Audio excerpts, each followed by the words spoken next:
नमस्कार। आइए आज सुनते हैं विद्यालाल जी की एक रचना ईश्वर बदल रहा है। लाखों हैं निगाह में जिंदगी की राह में, सनम हसीन जवां कैसे पहचानूं कि ये क्या बकरी है, वो रागी है क्या, कायदा ही भूल गई। वो 2 माले के अपने कमरे से कॉलेज के लिए बैग लहराते गुनगुनाते सीढ़ियाँ उतर ही रही थी कि अंबिका भैया की गरज सुनाई दी।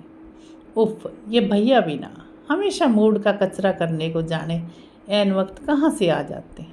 अभी अभी तो गए थे, बिखरी जुल्फे सवार कर कल्पदार लहरिया कुर्ते पजामे पर इत्र की शीशी उड़ेल कर खुशबू फैलाते और इतनी जल्दी आ भी गए। अरे आ भी जाते हैं तो चैन से रहिए ना, हमें क्यों दिक्कत में डालते हैं। जाइए ना अपने कमरे में, हर घड़ी हमें सहेजने को कहो मरे जाते हैं। जानते तो हैं वो नाम की छोटी है, उस पे उनका जोर तो चलने से रहा, वो चलने भी नहीं देगी ना। बड़ा होने का मतलब छोटों को हलकान करना नहीं होता, कब समझेंगे अंबिका बाबू। अब क्या किया मैंने, काहे को आपा खो रहे हैं, उसे जवाब देना ही होता है, वो चुप नहीं रह पाती। कुछ करो न करो खाम खा सिर पे सवार हो जाएंगे, वो भी उतार देती है। कायदे से रहिए भाई जी, कोतवाल तो बनो मत।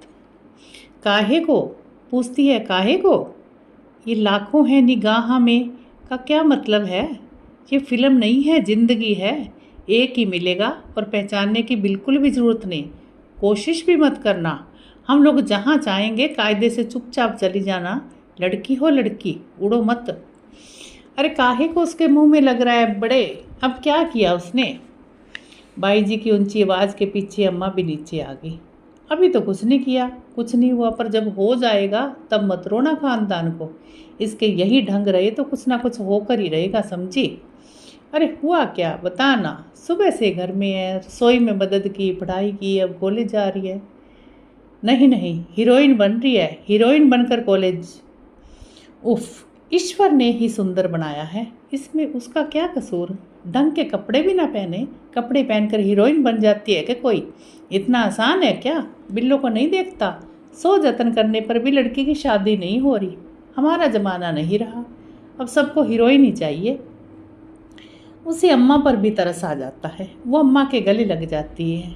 अम्मा बस मिडिल पास है, पर तर्क में वह बेचारे भाई जी को कहीं नहीं टिकने देती। तभी तो वह बची रहती है, नहीं तो ये भाई जी तो बाप रे घड़ी घड़ी बाप बन जाते हैं, जैसे वो बिन बाप की बेटी है। बड़े आए सहेजने वाले। अरे आप भी बनिए ना हीरो, मना कब किया है, पर आपको तो विलेन बनने से फुर्सत नहीं, भले ही अम्मा बाबू छूट करते रहें। जितना मन बढ़ाना है बढ़ाओ, नाक कटवा के ये दम लेगी ये लड़की, बता देते हैं। विलन तो ताव खाए ही चला जा रहा है। अम्मा के तो नाक ही नहीं है, कटेगी कैसे। और आप भी तो फिक्र ना ही कीजिए, मैट्रिक में टॉप 10 में आई थी तो कहते थे छोटी ने नाक नीची नहीं होने दी, खानदान की परंपरा को बरकरार रखा, तो खातिर जमा रखिए भाई जी। उसने अम्मा की छोटी नाक से अपनी पतली नुकीली नाक लगा दी हमेशा की तरह। तब हमें क्या पता था कि कॉलेज में तेरे पर निकल आएंगे और इस तरह गंदे गाने सुनने। हाय बड़ा अनरोमांटिक है तेरा लाल अम्मा। वो अम्मा के कान में फुसफुसाई थी और दरवाजे से बाहर निकल आई थी। उसने अम्मा को तो सहज कर लिया, पर खुद उसका मन रुआंसा हुआ आया। ये भाई जी बचपन में कितना प्यार करते थे। 3 भाई बहनों के गुजरने के बाद इस छोटी को पाकर घर निहाल हो गया था और तीनों बच्चों के हिस्से का प्यार उसके खाते में जमा हो गया था। तभी तो वो लड़की होने के बावजूद बाई जी के साथ खेलती चली गई। अम्मा बाबू से राई भर भी कम प्यार नहीं किया भाई जी ने, और वो बाई जी की मुरीद बनती गई। बाई जी बाई जी बाई जी, उसकी दुनिया की धुरी थे भाई जी, और भाई जी की दुनिया थी उनकी छुटकी। वो सड़क के किनारे किनारे चली जा रही थी चुपचाप। 10 मिनट की दूरी पर ही था उसका कॉलेज। बचपन की सारी बातें, प्यार दुलार राही रत्ती सब याद है उसे। कल ही की तो बात है, नहीं भूल सकती कुछ भी, भूलता ही नहीं। इतना प्यार इतना दुलार कोई भूलता है। पर जब कॉलेज जाने लगी तो यही भाई जी कोतवाल बन बैठे। खुद भी तो जवान हैं, जवानों वाले अरमान भी पाल रखे हैं। आपके अरमानों पर तो किसी ने लगाम नहीं लगाई ना। अलग है आपका अपना कमरा और अलग है आपके तरीके। नए ज़माने के नए मिजाज के कपड़े बाज़ार में आते ही आपके वार्डरोब में सज जाते हैं। जूते, चप्पल, घड़ियाँ, मोबाइल, टीवी सब अपडेट। अम्मा पापा ने आपको कभी मना नहीं किया, कभी भी बरचा क्या? नहीं ना। अम्मा का तो जीवन दर्शन ही है ना। माँ बाप के सामने बच्चे अपने अरमान नहीं निकालेंगे तो कब निकालेंगे भला? बाद में तो ज़िंदगी के हिसाब से ही चलना होता है। कभी भी जो पापा अच्छा बाद में दिला देंगे, कह देंगे, तो अम्मा तुरंत का तुरंत बरस देती है। अरे बाद में काहे दिलाएंगे, मन का क्या मतलब हुआ? तब जब बाद में ही लेगा, अभी मन है, अभी ही ले सकता है तो ले दीजिए, यही तो उम्र है। फिर हमें किसी बात की क्या कमी है? फिर उसके दोस्त जो लेते हैं वही तो कहता है।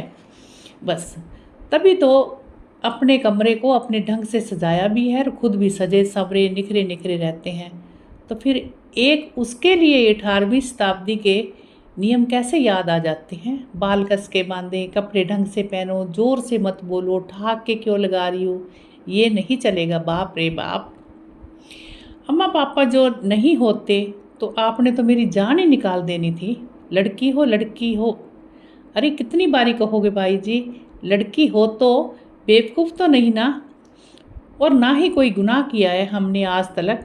आपके ही आला खानदान, आला जाति धर्म में जन्म लेकर आपके ही बराबर पढ़ने में तेज रहे हैं। और तो और आपकी तरह मैट्रिक में टॉप 10 में आ गए, आपकी तरह सिविल सर्विस की तैयारी कर रहे हैं। फिर काहे को लड़की हो का जाप करते हो भाई जी? हमारे लिए जो आप अपनी पसंद का लड़का खोज कर हमारे ऊपर थोपिएगा तो आपको भाई कहाँ छूट मिलने वाली है थोपी हुई लड़की से? किसी मुगालते में तो नहीं पड़ गए ना लड़का जी? सब कुछ अपनी मर्जी से आप भी नहीं कर सकते ना। लड़का है तो क्या, आप भी तो प्रेम वाली शादी नहीं कर सकते ना। आप पर भी वही रोक लगेगी जो लड़की पर लगती है। कौन जाने भाई जी, कल को आपको भी प्रेम रोग लग जाए, तब क्या कीजिएगा आप? सारी हेकड़ी जात धर्म धरा रह जाएगा लड़का जी। लेकिन हम आपकी छोटी, ऐसे में आपकी मदद ही करेंगे, नसीहत नहीं करेंगे। पर आप कब समझेंगे? सबके अम्मा पापा बरसते हैं, यहाँ तो आप ही बैरी बन बैठे हैं। जाने आप कब समझेंगे कि हमें भी अपने मन से पहनने, घूमने, गाने गुनगुनाने की ज़रूरत तो लगती है। नाप तोल के हंसना, बोलना, जीना, उफ, मेरी तो जान निकलती है, आपकी भी। अरे देख के मेरी जान, देख के, एक नज़र इधर भी, राह में हम भी खड़े हैं पर आप तो अपने ही ख्यालों में गुम। पल्लवी ने कॉलेज के गेट के पास अचानक से उसे चौंका दिया था। आज भी वो उसके घर कॉलेज जाने के लिए नहीं आ पाई थी, पर जुगत बिठा के गाहे बगाहे आ ही जाती है। वो पल्लवी की पक्की सहेली जो है, साथ साथ पहली से ही पहचान बन गई, जो आज कॉलेज तक बरकरार है। ए चल चल, बस ऐसे ही कुछ सोचने लगे थे। बस वो पल्लवी का हाथ थाम के बढ़ गई थी, पर सहज होने पर वक्त लग गया था। अम्मा कितना सही कहती थी, बच्चों के अरमान पूरे कर देने चाहिए, जाने ज़िंदगी क्या रुख अख्तियार करे, बच्चे कैसे निपटे। आज 10 बरस बीत गए, देखते ही देखते इन 10 बरसों में कितना कुछ बदल गया। पल्लवी और उसकी ज़िंदगी बदल गई। आज वो दोनों एक कॉलेज में व्याख्याता हैं। पल्लवी के साथ ज़िंदगी ने बहुत बुरा सलूक किया है। शादी के 2 सालों में एक बेटे की माँ भी बनी और उसका जीवन साथी भी खोया। अब यश और कॉलेज, यही उसकी ज़िंदगी है। तो खुद उसकी ज़िंदगी भी जाति और ख़ानदान की बंधक हो चुकी है। वो तो सूरज ने फैसला लेने में मदद की और बच गई। फिक्र क्यों करती हो? तुम जो चाहोगी वही होगा। हम तो बिन फेरे ही तुम्हारे हो गए, फेरे भी हो जाएंगे और तुम्हारे घर वालों की जाति की जिद के चलते हमारी मोहब्बत का इम्तिहान भी हो जाएगा। हमारे घर वाले तो विरोध करेंगे नहीं। तुम इम्तिहान से डरोगे तो नहीं ना? नहीं सूरज, और सूरज की समझ और भरोसे के चलते वो ज़िंदगी में सुकून से है। पर भाई जी की ज़िंदगी ने तो उनके कई इम्तिहान ले डाले। और लड़की हो का जाप करने वाले भाई जी रस्मों और रिवाज की जकड़बंदी में खुद ही उलझते जा रहे हैं। उसके घर आने वाली पल्लवी को जाने कब दिल हार गए। ये पल्लवी को तो पता ही नहीं चलना था पर उसे भी तो खबर नहीं हुई भला ऊंच नीच जाति धर्म रस्म और रिवाज के पैरोकार भाई जी छोटी जाति की पल्लवी को चाहने लगेंगे। वो सोचती तो कैसे। अम्मा का भी तो क्या पता था उनके रिवाजों का। हम ही बेटा दिल पर चोट खा गया था। आज सोचती है तो दहल जाती है। उसे तो विजातीय इश्क ने ज़्यादा परेशान नहीं किया। वो तो फिल्मों की दीवानी थी और फिल्मों की ही तरह इश्क के आसमान में उड़ती रही। न गिरने का डर न बिछड़ने का। सूरज हमेशा साथ जो था, ख्वाब में भी हकीकी तौर पर भी। अम्मा को तो नाक में नाक लगाकर जब कहा कुछ दिन अध्यापन का सुख लेने दो तो अम्मा भी हुलस पड़ी थी। ठीक है, तेरी भाभी आ जाए पहले फिर तू जाना। अम्मा को क्या पता था कि बेटी टाल रही है और बेटा किस अजाब से गुजर रहा है। और बेचारे भाई जी बाहर से जितने मॉडर्न दिखते थे अंदर से उतने ही सामंतवादी परंपरावादी जड़ तबीयत जैसे और तमाम लोग होते हैं। सभ्यता और संस्कृति की सलीब पर झूलते हाँफते लोग। भौतिक सुविधाओं से तो भाई जी ने घर हटा लिया था पर दिमाग में वही जकड़न थी। तो खुद को ही तमाम वर्षों में बरसते रहे होंगे कि नीची जाति से शादी की तो समाज में थू थू होगी और छोटी की शादी में भी तमाम फजीहत।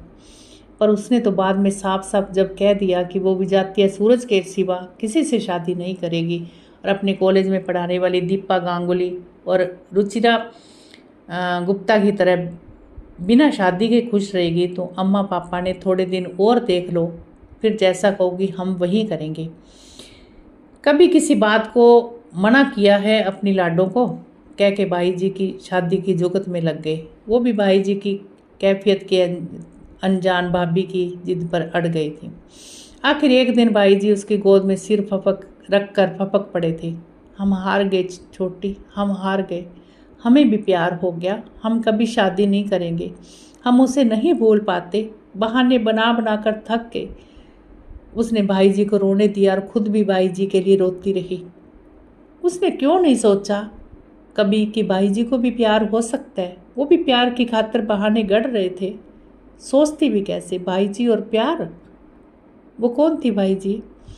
पल्लवी। बड़ी देर बाद जब भाई जी ने फिट हुए तो उसने पूछ लिया, पल्लवी? वो खुशी से उछल पड़ी थी। आप हारे नहीं भाई जी, आप हारे नहीं। आपको आपका प्यार समझो मिल गया। वो भी भाई जी को पकड़कर हंस दी और ये हंसी अब पूरे घर में फैल गई थी। अम्मा को जैसे ही पता चला उन्होंने देर नहीं की। बहुत सह चुका उनका बेटा। खुद पापा के साथ जाकर पल्लवी के घर शादी की बात की और तीसरे दिन मंदिर में पल्लवी भाई जी की हो गई। अम्मा के जीवन दर्शन ने उन्हें अटकने नहीं दिया कि नाते रिश्तेदार समाज क्या कहेगा। उनके बच्चों की खुशियाँ सर्वोपरि थी। और अब तो ईश्वर भी बदल रहा है। स्त्रियों और छोटी जातियों को डॉक्टर, इंजीनियर, प्रोफेसर, वकील बना रहा है। दूसरी जाति धर्म में ब्याह की नई इबारत लिख रहा है। ये शादी कोई पहली तो नहीं थी और उसकी मर्जी को, उसके लिखे को भला कौन काट सकता है। तो अभी आप सुन रहे थे विद्यालाल जी की एक रचना ईश्वर बदल रहा है।